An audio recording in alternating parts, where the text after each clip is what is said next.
Update பார்ப்போம். அதுக்கு முன்னாடி நம்ம சேனலை சப்ஸ்கிரைப் பண்ணாமல் இருந்தீங்கன்னா சப்ஸ்கிரைப் பண்ணி பெல் பட்டனை கிளிக் பண்ணி வச்சுங்க. ஃப்ரீ ஆஃப் கெயின்ஸ் கிட்டே இருக்கும். டெலிகிராமில் யாராவது ஜாயின் பண்ணிங்கன்னா alerts for all teen people அப்படிங்கிற சர்ச் பண்ணி ஜாயின் பண்ணிக்கோங்க. நம்ம டிஎன்ஏ கம்ப்ளீட்டாக கெயின்ஸ் வந்து கொடுத்தே தான் இருக்கும். இப்போ என்ன அப்படின்னு பார்த்தீங்கன்னா, இப்போ டிஎன்ஏக்கு செகண்ட் ரவுண்ட் வந்து கவுன்சிலிங் வந்து ஸ்டார்ட் பண்ணிட்டாங்களா பண்ணலையா அப்படின்னு நிறைய பேர் வந்து டவுட்ஸ் வந்து கேட்குங்க. செகண்ட் ரவுண்ட் வந்து இன்றைக்கி தானா அப்படின்னு நிறைய பேர் டவுட்ஸ் கேட்குங்க. எல்லாமே இந்த வீடியோவில் பார்ப்போம். இந்த வீடியோ கடைசி ஸ்கிப் பண்ணாமல் பாருங்கள். எக்ஸ்பெக்டட் கட் ஆஃப்லாம் இந்த வீடியோவில் நம்ம போட போகிறோம். இந்த வீடியோவை பாருங்கள். இப்போது வந்து என்ன அப்படின்னு பார்த்தீங்கன்னா, செகண்ட் ரவுண்டு கவுன்சிலிங் வந்து இன்றைக்கி தான் வந்து சொல்லியிருக்காங்க. நேற்றே நம்ம வந்து சொல்லியிருந்தோம். செகண்ட் ரவுண்ட் கவுன்சிலிங் வந்து இன்றைக்கி தான் ஸ்டார்ட் பண்ணுறாங்க. சார் செகண்ட் ரவுண்ட் கவுன்சிலிங்க்கு யாரெல்லாம் சார் கூப்பிடுவாங்க? கவுன்சிலிங் ஃபீஸே கட்டாமல் இது வந்து ஸ்டார்ட் பண்ணிட்டாங்களே சார், கவுன்சிலிங் ஃபீஸே கட்டாமல் இந்த இது சீட் அலாட்டடுக்கு போயிட்டாங்க அப்படின்னு நிறைய பேர் டவுட்ஸ் செய்யுங்க. இது யாருக்கு அப்படின்னு பார்த்தீங்கன்னா, ஃபஸ்ட்டு இந்த சீட் அந்த கவுன்சிலிங் ஃபஸ்ட் ரவுண்டுக்கு அந்த கவுன்சிலிங் ஃபீஸு சாய்ஸ் ஃபில்லிங்லாம் பண்ணாங்க பார்த்தீங்களா, அதிலே 4000 பேருக்கு மேலே 4000+ ஸ்டூடெண்ட்ஸ்க்கு மேலே சீட் நாட் அலாட்டட் அப்படிங்கிறது நிறைய பேருக்கு வந்து இப்போயும் இருக்குது. அப்போது அந்த கேண்டிடேட்ஸ்க்கெலாம் எப்போ நடக்கும் அப்படின்னு கேட்டிங்கன்னா, இன்றைக்கி தான் வந்து நடக்கு. அவங்களுக்கு வந்து என்ன நடக்கும் அப்படின்னு பார்த்தீங்கன்னா, ஒரு 11 மணிக்கு ஸ்டார்ட் பண்ணுறான் அப்படிங்கிறத சொல்கிறாங்க. இன்னும் யாருக்கு ஸ்டார்ட் பண்ணலை. அப்போ வந்து அவங்களுக்கு வந்து என்ன இருக்கும் அப்படின்னு பார்த்தீங்கன்னா, ஒரு கம்யூனிட்டியாக பார்த்துக்கிட்டே இருப்பாங்க. ஒவ்வொரு கம்யூனிட்டி ஒரு கட் ஆஃப் பார்த்துட்டு உங்களுக்கு வந்து ஃபஸ்ட்டில் இருந்து பார்ப்பாங்க. இந்த காலேஜ் காலேஜ் கிடச்சிருக்கா அப்படி அந்த இதில் போஸ்டிங் போடுறாங்க. வேகன்சி இருந்தால் அதில் போட்டுருவாங்க. ஏற்கனவே ஒரு 898 சீட்ஸ், ஒரு 900 சீட்ஸ் கிட்ட உங்கள்கிட்ட இருக்குது. அப்போ வந்து உங்களுக்கு என்ன அப்படின்னு பார்த்தீங்கன்னா, கண்டிப்பாக இன்றைக்கி கிடைக்க அதிகபட்சமான சான்ஸ் இருக்குது. உங்களுக்கு கிடைக்க கண்டிப்பாக அதிகபட்சமான சான்ஸ் வந்து இருக்குது. செகண்ட் ரவுண்டு கவுன்சிலிங்க்கு போனவங்க எல்லாருக்குமே வந்து கண்டிப்பாக கிடைக்கும் சான்ஸ் வந்து அதிகபட்சமான இருக்குது. எல்லாருமே வந்து மோஸ்ட்லி வந்து ட்ரை பண்ணுங்கள். இன்றைக்கி வந்து சீட் அலாட்மெண்ட் வந்து இன்றைக்கி கண்டிப்பாக தெரிஞ்சிடும்.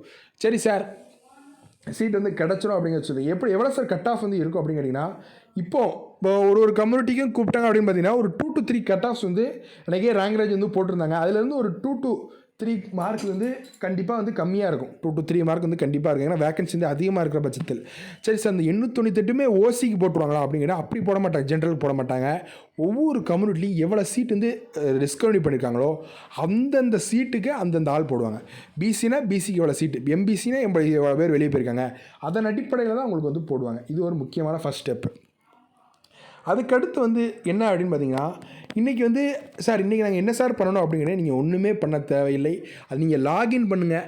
சீட் அலாட்டடா நாட் அலாட்டடா அப்படிங்கிறத பாருங்கள். நம்மளே ஒரு 1 ஹவருக்கு நடக்க உங்களுக்கும் போடுவோம். இந்த சீட் அலாட்டடா அப்படிங்கிறத வந்து உங்களுக்கே போடுவோம். கண்டிப்பாக வந்து சீட்ஸ் நிறையவே இருக்குது. 898 சீட் வந்து இருக்குது. கண்டிப்பாக நீங்கள் மேக்ஸிமம் வந்து எந்த காலேஜ் கிடச்சாலும் அந்த பிரிண்ட் அவுட் வந்து எடுத்து வச்சுருங்க. சீட் அலாட்டட் பிரிண்ட் அவுட் வந்து எடுத்து வச்சுருவாங்க. அது மட்டும் இல்லாமல் என்ன அப்படின்னு பார்த்தீங்கன்னா, இந்த சர்டிஃபிகேட் வெரிஃபிகேஷனுக்கு ஒரு 20,000 இப்போயுமே வந்து ரெடி பண்ண ஆரம்பிச்சுங்க. அந்த சீட் அலாட் வந்ததுக்கப்புறம் 20,000 ரெடி பண்ண ஆரம்பிச்சுங்க. இது 900 சீட்டு முழுக்க உங்களுக்கு செகண்ட் ரவுண்டு தான் கொடுக்க போகிறாங்க. இதுக்காண்டி தான் இன்றைக்கி வந்து கூப்பிட்ருக்காங்க. எல்லாருமே இன்றைக்கி வெப்சைட்டில் செக் பண்ணிட்டே இருங்க. வெப்சைட்டில் தொடர்ந்து வந்து நான் செக் பண்ணிட்டே இருங்க. கண்டிப்பாக உங்களுக்கு தான் கூப்பிடுவாங்க. அடுத்து ஸ்லைடிங்க்கு வேறு இன்றைக்கி ஈவினிங் 5 மணிக்கு தான் கூப்பிட்றாங்க. அதுக்குள்ளேயே உங்களுக்கு வந்து சீட் அலாட் ஒரு ஆளுக்காக வரும். மொத்தமான ஒரு 898 பேருக்கு மொத்தமாக அனுப்ப மாட்டாங்க, அப்படியே அனுப்ப மாட்டாங்க. இப்போ ஆளுக்கா வரிசையாக பார்க்கும் கம்ப்யூட்டர் பார்த்துட்டு இந்த காலேஜ் வேகன்சி இருக்குது, அப்போ அலாட்டட் போட்டு ஒரு ஆளுக்கு சீட் அலாட்டட் அப்படிங்கிறது வரும். உங்களுக்கு அந்த பேஜ் வந்து ஓப்பன் ஆகும். செகண்ட் ஆளுக்கு அப்படியே வரிசையாக ஒரு 1000 பேருக்கு வரணும். கண்டிப்பாக ஒரு 4 மணிக்குள்ளே எல்லாருக்குமே வந்து முடிஞ்சிடும் அப்படிங்கிற நினைக்கிறேன். கண்டிப்பாக பார்க்கலாம். வரக்கூடிய வீடியோஸும் தொடர்ந்து பாருங்கள். சப்ஸ்கிரைப் பண்ணாமல் இருந்தீங்கன்னா சப்ஸ்கிரைப் பண்ணி பெல் பண்ணி கிளிக் பண்ணி வச்சுக்கோங்க. வரக்கூடிய வீடியோஸ் தொடர்ந்து பாருங்கள். Thank you friends.